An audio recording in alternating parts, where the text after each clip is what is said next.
state chung ami niya building ke po sang khom mai là một con building liền đấy được mày là mà so làm mình có sự sang viao mày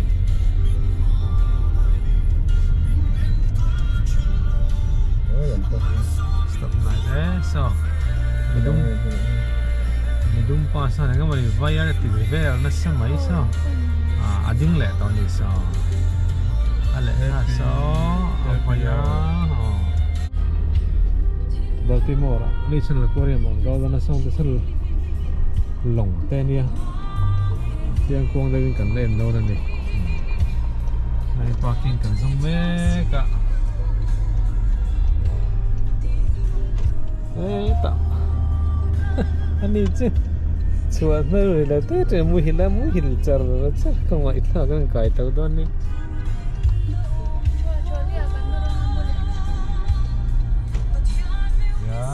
parking akan doon. National Aquarium Parking. All visitors and members at the Parking. Visitor. parking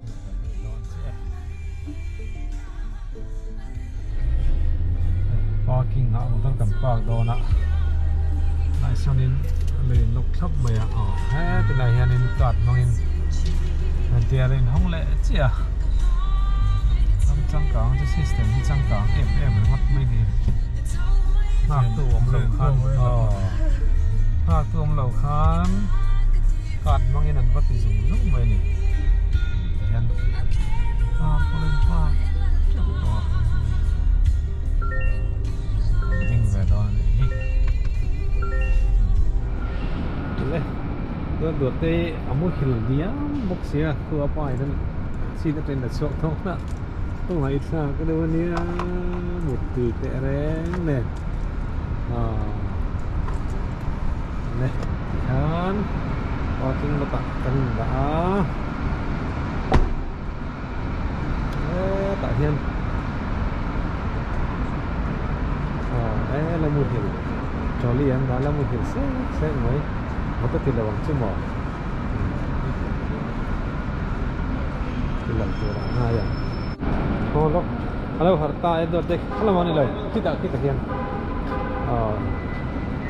Kalau dah, oh ada TM.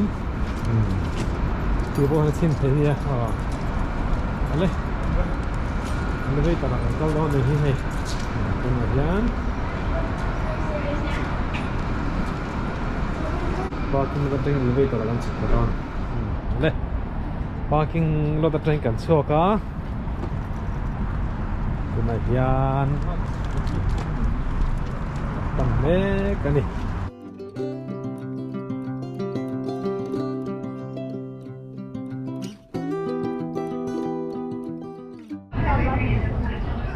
National Aquarium tu kan du don to kemudian tiket ni dona untuk party nó tăng ở chỗ đi nha cầu đòn như thế muốn làm bia hoặc hết cái này nên cần lâu tới quá lâu hãy tiêu to cái tại riêng mì bọ ăn ống chơi mấy không sáng trong ngày hen ông chơi à mì đúng thế mì ngâu thế mì chỉ sang cái dâu pa bọ cái về mấy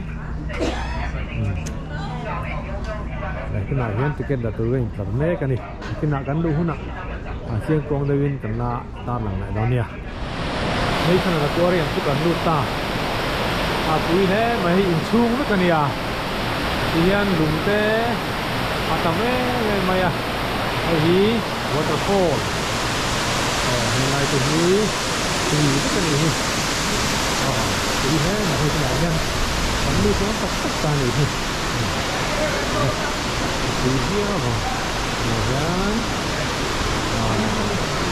cái cần đủ với có cần đủ con tất cả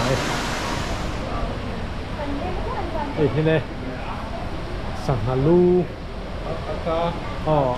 aka này hi cái hi tắc anh gì anh kia liền thế mấy đòn thì hi nhưng đòn thế đòn thì hi mình có được với cả đòn thế thì hi thì thế mới là cái nào khác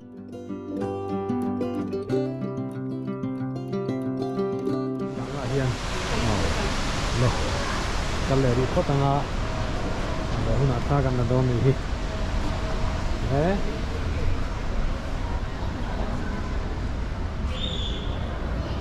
hiền cũng có gì là building thấy kỹ lẽ mày thì em đúng không mày đi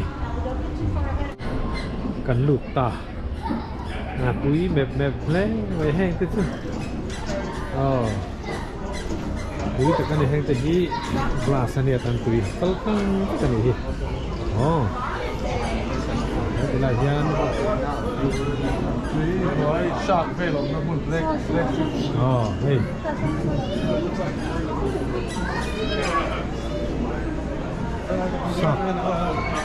shark tất cả nên đâu này thì thầy quý tất cả này quý tất mình mất mấy nè từ từ cú này thấy in chung với cái này thì hiền mì tao vắng cái con mình thì đúng thế thì hiền sah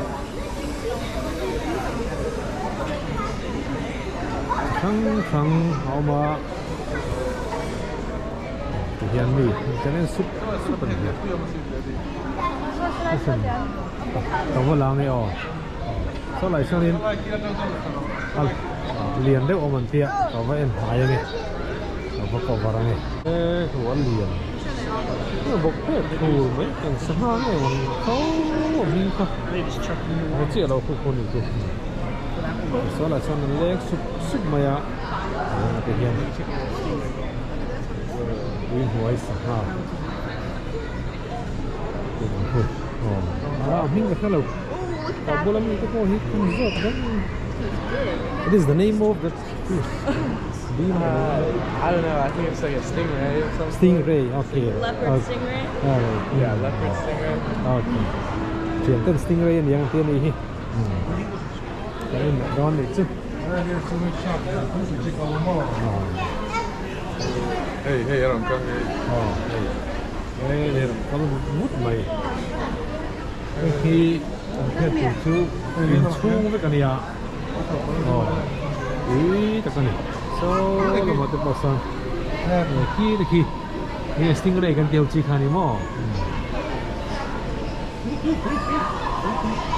Muna mati, có thể phần muna mati ya. Lâu cọ về dùng Rongkal đó liền quý hay rongkal đó. Shark cái này shark khải vẫn liền cho đinh về mùi kho đi thế mày Đâu dễ lắm không? này cắt liền tôi là Hiền trung học căn sầu này á anh em muốn ông đăng ông lại từ bây giờ cái sầu chứ là tây quân con tây quân ta thì lại ta thì mình chung không đi với cả này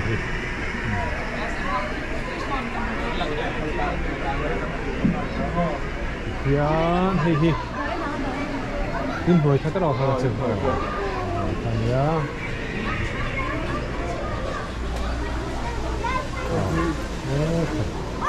Lùi tế sáng hả? đây cái hiểu cái sáng hả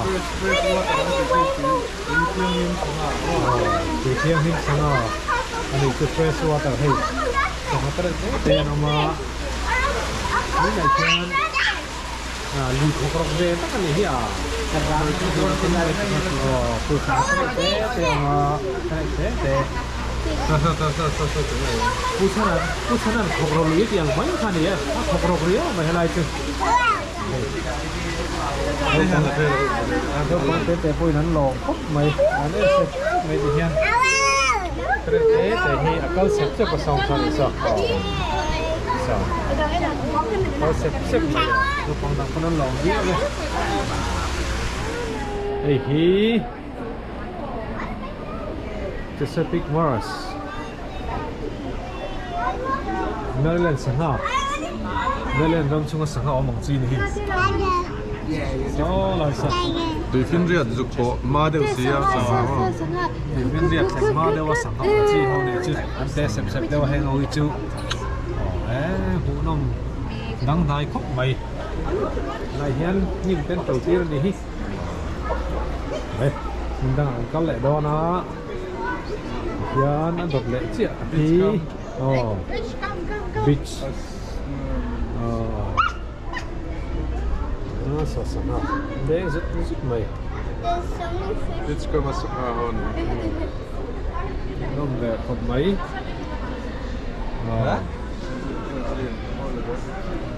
chuan ya là mấy cần cắn lệ hả lên tích nóng bằng này đi có hiện muốn nó bắn tỉ vé này nó nói tiếng về tự dễ mấy à vai cái vai đầu cái cắm mấy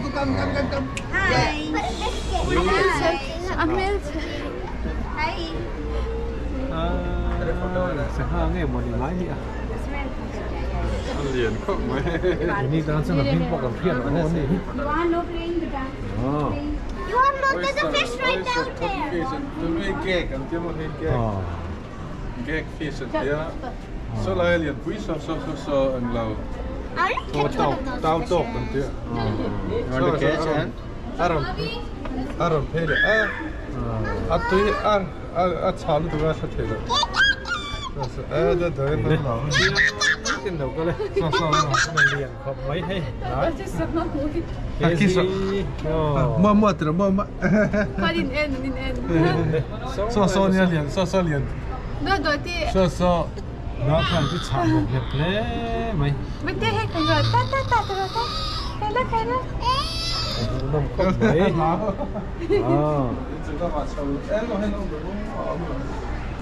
Ayan, cuma kan sau lại đó nè, cái gì em đúng rồi nè mà, Đi là bóng anh làm nhiều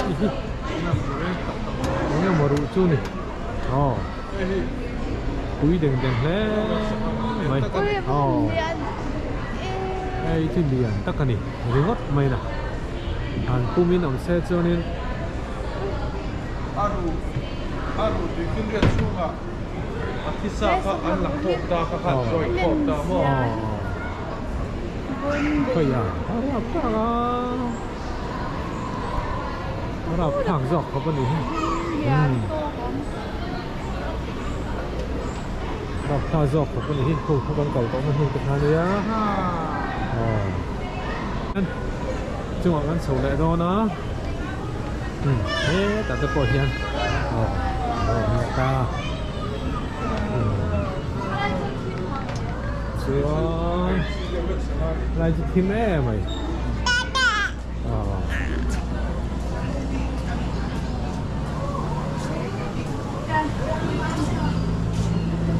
natural area ani itu di nature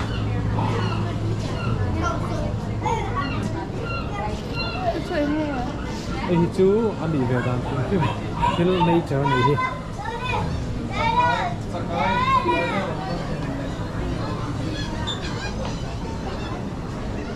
chú này hey chắc ấy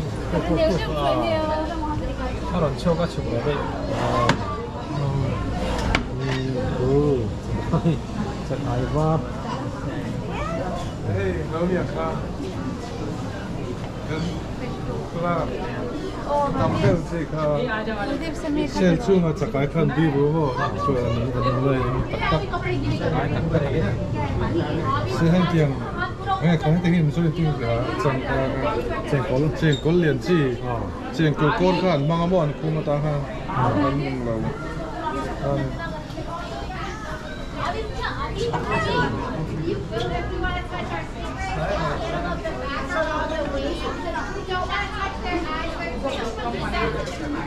chill mà cọc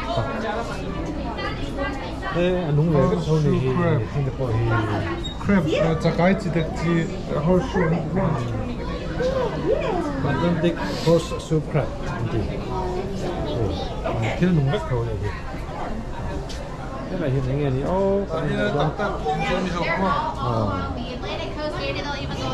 So, those things you eat some Edible kind of.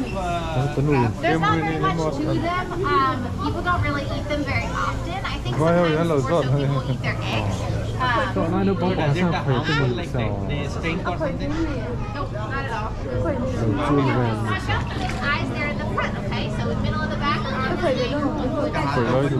No, none of the animals in here are gonna. คนไปเขาไม่ว่า tùy ý ê ông một về sân về sau anh đi sợ có dụng về chỉ sợ A horseshoe crab.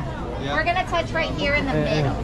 So these are their eyes. We don't want to touch their eyes. So we're anh để nó đi khá Where this 그래서 right in that middle of the back. เราตัวซัมปูให้ตัก hết rồi Eyes, though, we don't want to touch their eyes and their tails. No eyes, no tail. Okay. 아침에 그것을 So you 해봐 can touch him on his wing there. It's very soft. Wing you can.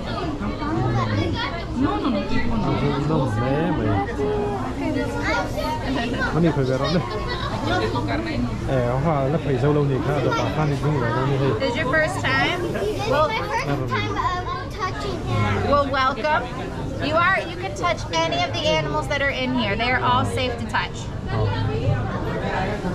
phải không nó không lâu tiền gì là họ cũng hiện khá là sẽ tăng rồi We've got snails, we've got stingray, we've got horseshoe crabs. We also have jellyfish. stingray. I touched them. You touch the jellyfish? 안 Yeah. 오케이 너 이끌어야 그냥 그거 So the stingray feels a whole lot like the jellyfish. They're kind of soft and squishy. A little bit more slimy than the 네 jellyfish. 삼촌이나 거의 너네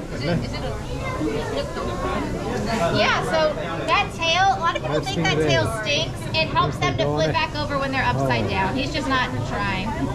But you might see him dig his tail into the sand, and he'll kind of flip himself over that way.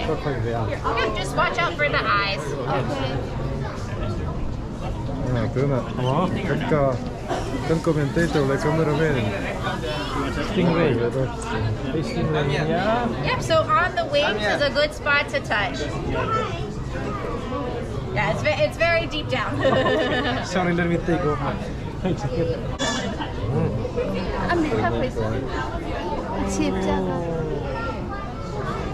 There you go.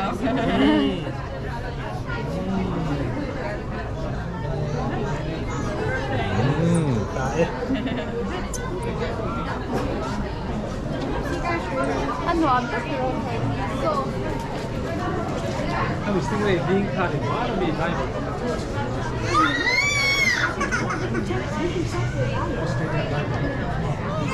chocolate coffee anh sao đi phát luôn này nó còn nữa nam kan tila ai khoi tu lang alo ma jelly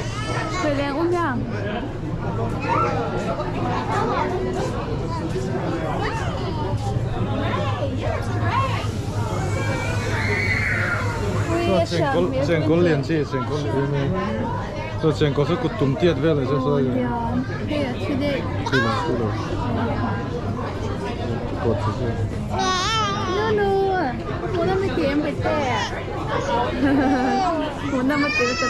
ta khoi tu ram le to ne cái bây giờ chú ăn vào một cái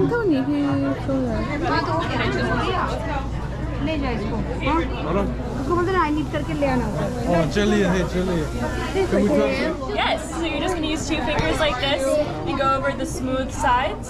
So if it looks like a bowl of noodles, we don't want to touch it. But as long as it looks like a mushroom, you're all good to go. có phone cái đây một cái phone cái tạo phone No. Unfortunately, jellyfish do not have brains, so they don't know whether they're flipped upside down or not. But this one right there, that's small. 벌써 우리 Good. 벌써 우리 사이로 뭐 저거 네이버 This one. 맞아 상하이 Yes. 는 해 있다 오케이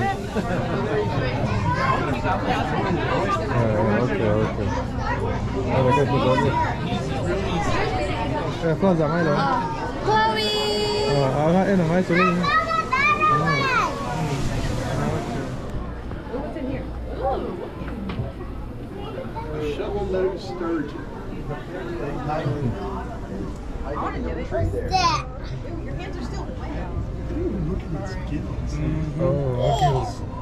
Look, it's killer.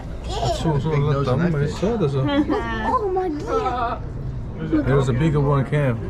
Come on. Oh, alien, put it on, wow. Sam, Cameron's trying to get you. Here he comes, Cameron's coming to get you. Both of them. Look.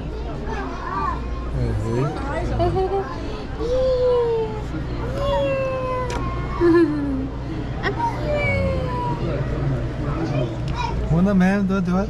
Ti hết quá hay. Yeah. Wow, bên tiêu hay là tục.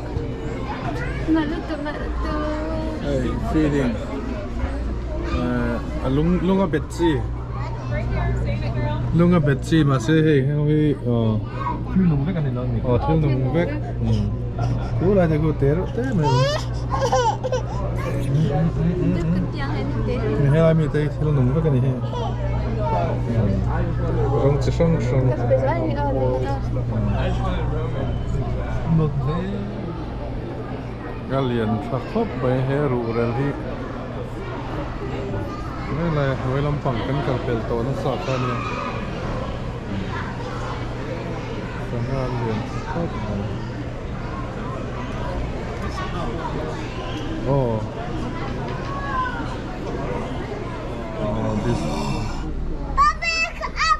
Yes! Raccoon! Better fish! Raccoon! Better fish, Baba! Hi, Baba! Not chocolate.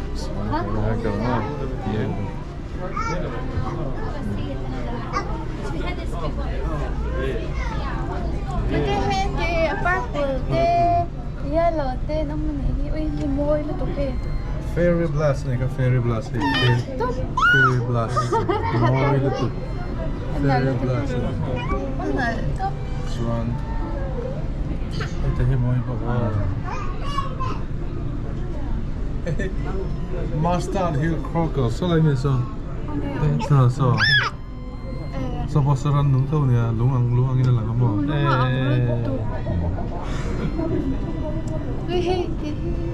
So tapos so.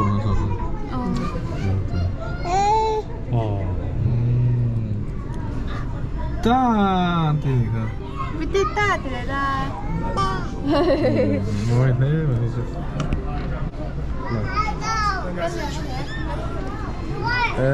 He's a pim rockfish. Striped bass dog mà rockfish nó mọi người. Để từ hiện sa tùy khó mấy hả hòn. Như là sa tùy là hòn từ. Rủ hi anh này ngã rủ tên này luôn mà. Ai ya.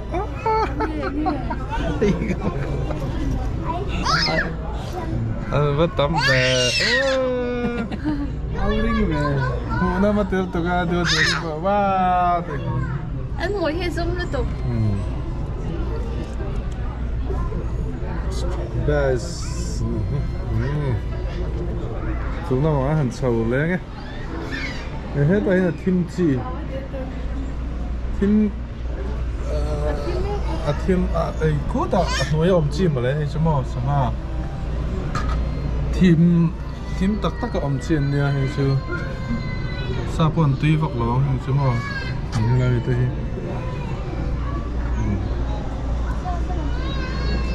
sao hạt tê bôi ăn bị ta del khi mà ăn bị thiện là bị tấn này lâu muốn thêm ông chim nha bị tấn này lâu à hay thì thòng gì thòng riêng xia cái thòng riêng mò thòng riêng là ngay cả ăn bị tấn này lâu này chưa xuất hiện mò này lâu chi muốn thêm ông này đây hết chưa bị tấn này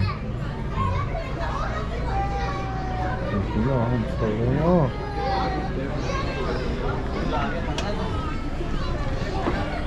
đến chúng là hay thì pon si pona si barak si khang khang si Oh, up there. Oh yeah. Atlantic Basin and the Lake collection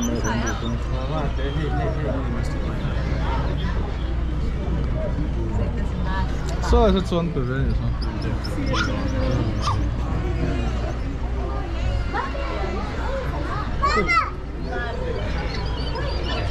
Muy nóng tiền lắm nhỉ? Em kìa. Yes, of us. Here, thank you.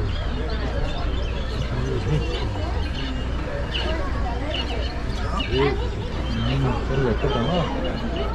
Cái hi California le Alaska dung chawa sanga hậu nia. Tatuś cię musi trzymać. Kulaj kutu ka lang chyba. To cię trzyma. Okej, dobra. Ojej. Skakuj na łapki. Chodź. Idziemy dalej. O, nóng nie, kulaj. Bút trọc không? Hay là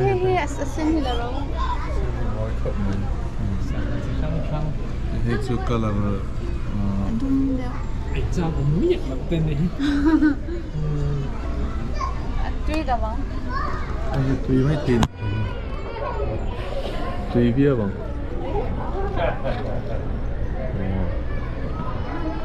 Cả lúc bờ.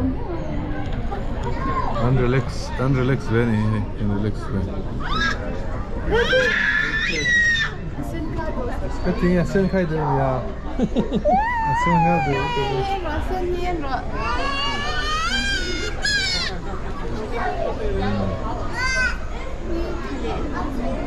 Island te, Indonesia ti te, Malaysia ti về là sản phẩm này. Australia ram sung lam, Asia.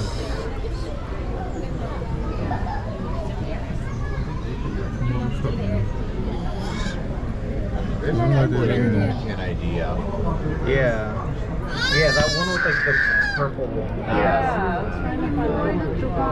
A phim bốn xíu mà sao lại không?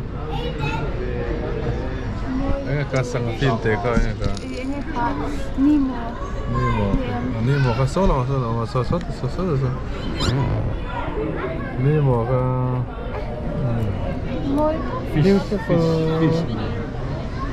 Beautiful.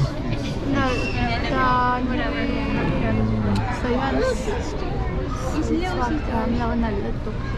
look at the fish. So. Tôi cho nằm Amazon Rama sa. Tùy chung ở Amazon River. Anh lại đâu này.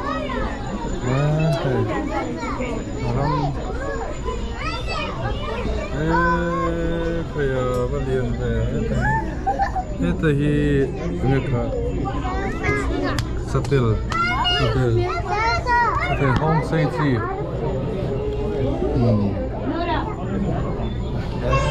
สภาพพวกทั้งใดครับ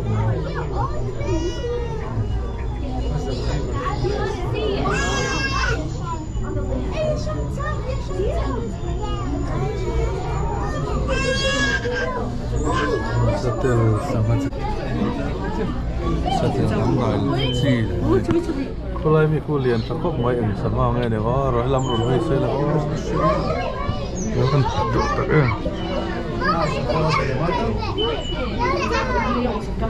ถ้าเรียนจะให้ได้สักสักเท่าสุ่มสี่นิยมตักسخيات بربر أشغال وكذا لك واش إيه تونا أنكر ما تونا تونا اللي أنا سيلر هاي سيهاي لام هاي دوسي لا Staccato non teniamo invece qua. Staccato là. Staccato. There's the big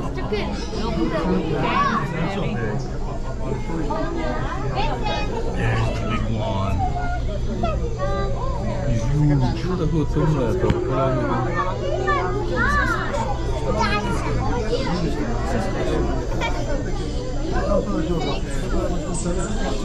Ja, damit zijn we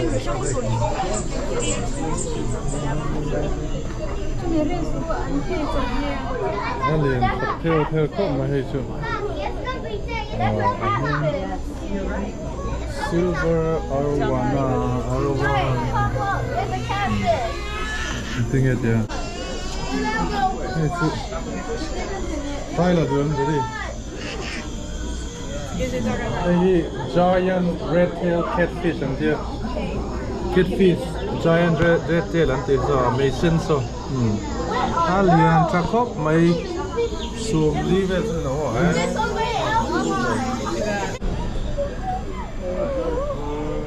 Sangat teh sih, dumberong teh,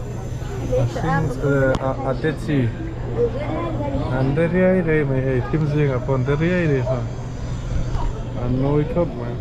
Ini lengkap ya. Kalau itu apa puar kira bela pingpong tu.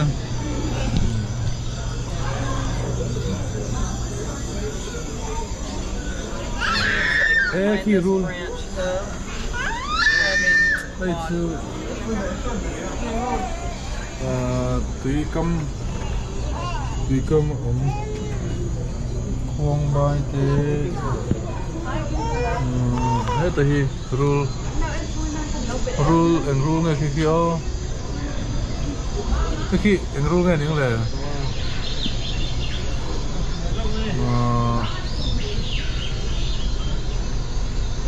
rule khi rồi hay u chọc sinh chi tu này chi Amazon ra tu này trên tìm chi cả này ho Betul. Ada mana lagi? That's fake or real?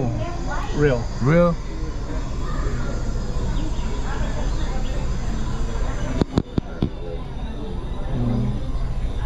Real lắm thì dùng real này.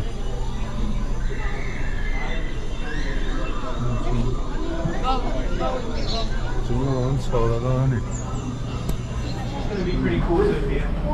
Chúng nó còn chưa một tổ này.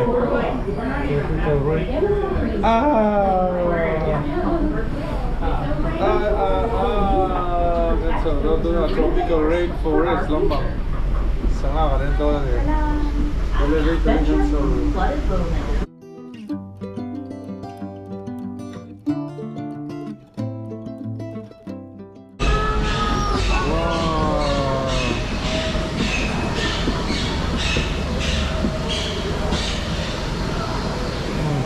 Rim po aram hoi rim right mai.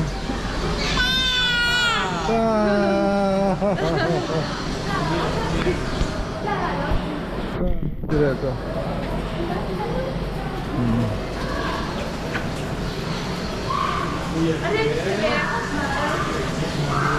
Sama tesi.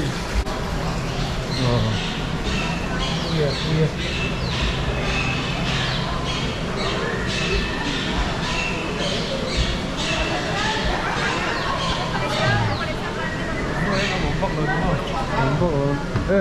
So hey, có tên sao? So hey, bạc ký.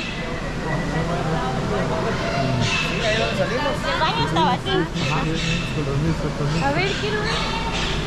Hey, bạc ký. Người tên đầu tiên hay sao vậy? Quá. Sao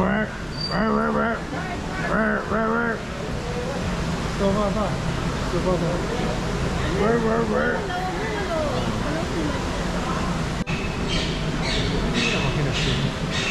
Cái này đồng số thái không phải cái này sao vậy?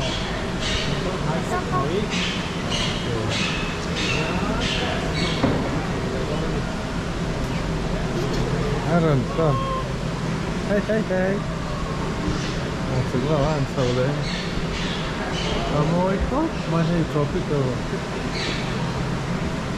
Tropical lắm rồi cái này nó. Em mua.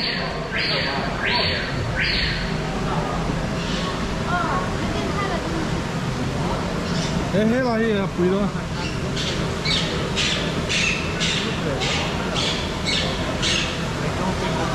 Nói ăn được rất là cực.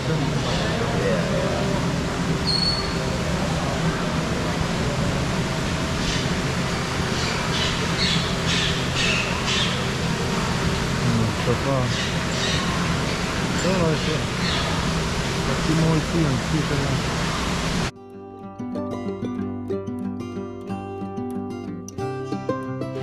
môi không này rồi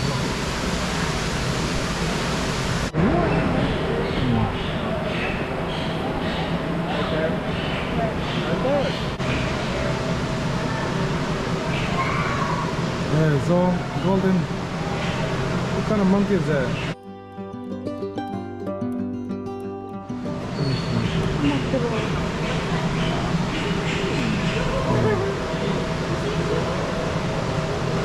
Thế về đấy ăn hết sẽ lên để nó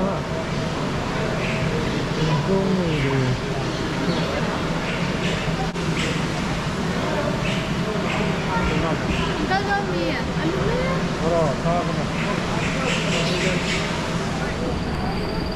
đây là aquarium đồ mình lá tặc mấy thầy vang ở cái thật cái nhiều đấy ạ nó nhiều đấy thế thì đúng thằng hùng hùng này mà thằng hùng nó mẹ này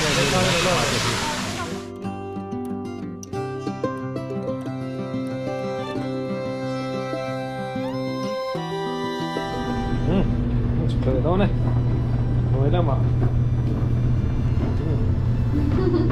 rồi này cứ coi tí po là đến về biếng đấy sao đâu sao anh á tấm nặng chết mày sao nặng chết mày cái này không làm thật tất đồ nữa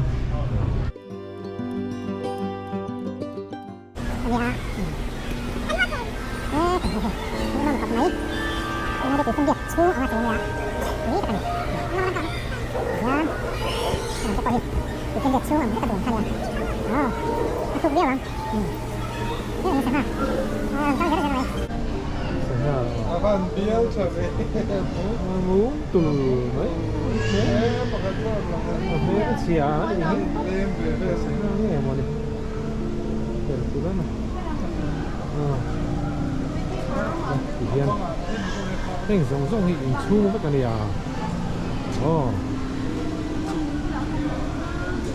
yan nó còn cái cổ gì hả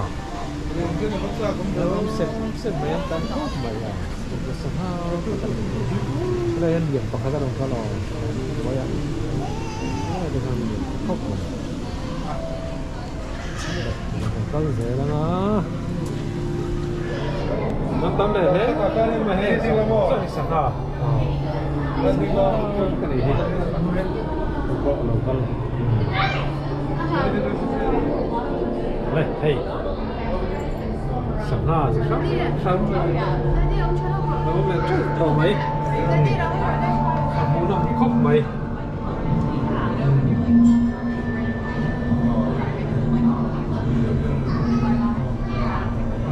đây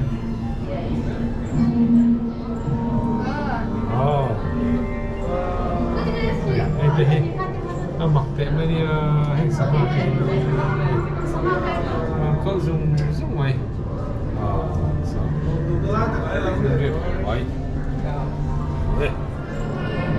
hay là gì sợ cũng được một cái đi à sang được bao nhiêu sợ chỉ cần làm mấy cái này sợ sợ rồi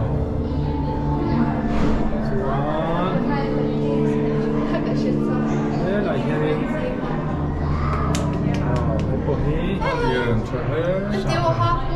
quý khiêu về hai phía mua tặng wow rồi sau này sang biển đấy mới nó làm cua lệ đó nè lệ nó kèm với cái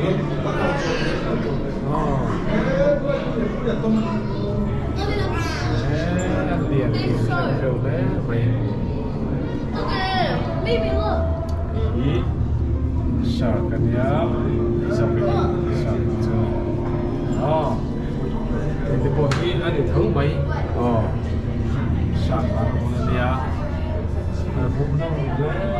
Vậy thế thì này Helin nó cũng đón xin ấp bùi xí khẩu khẩu đức của mày khác không đó là cần phải lấy lúc này với cái tim đi đi sạc chỉ là cái này đi học anh em rất là to là điểm thế còn điểm không phải à đây sạc điểm gì thế bộ liền đấy của cácค่ะthế bộ hí liền về thấu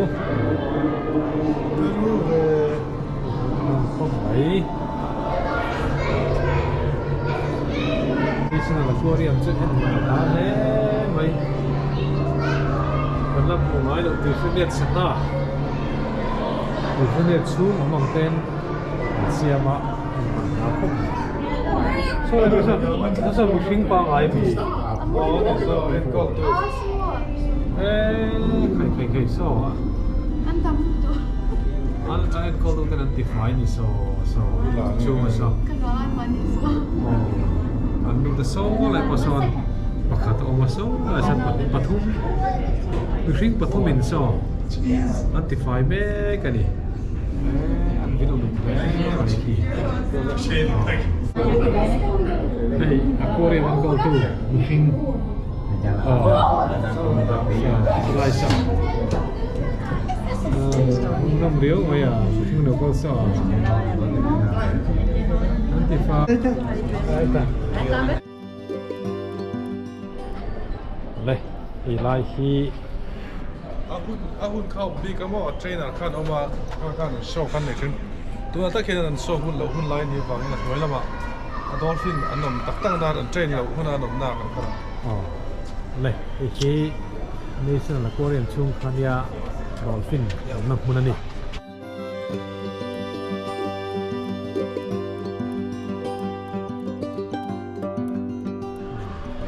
สมัยที่จะกันไงทากันขานินชอบดีดอกไม้นี่หัวอยากกันดอลนี่ดอลฟินชิมพุ่งกันหิจากันเลย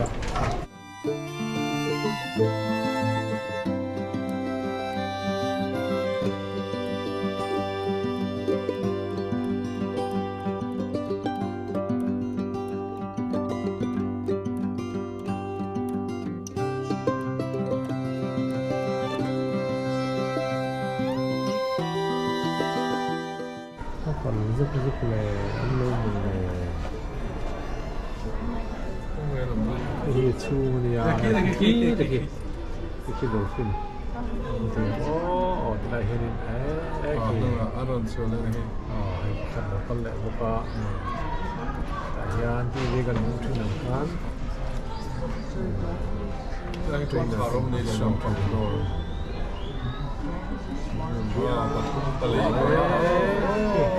Parang kau tersebut mấy con để nó xuống tâm khổ này thu biết bằng cái này khát hơn rồi cái gì cái có con còn uống về sao mày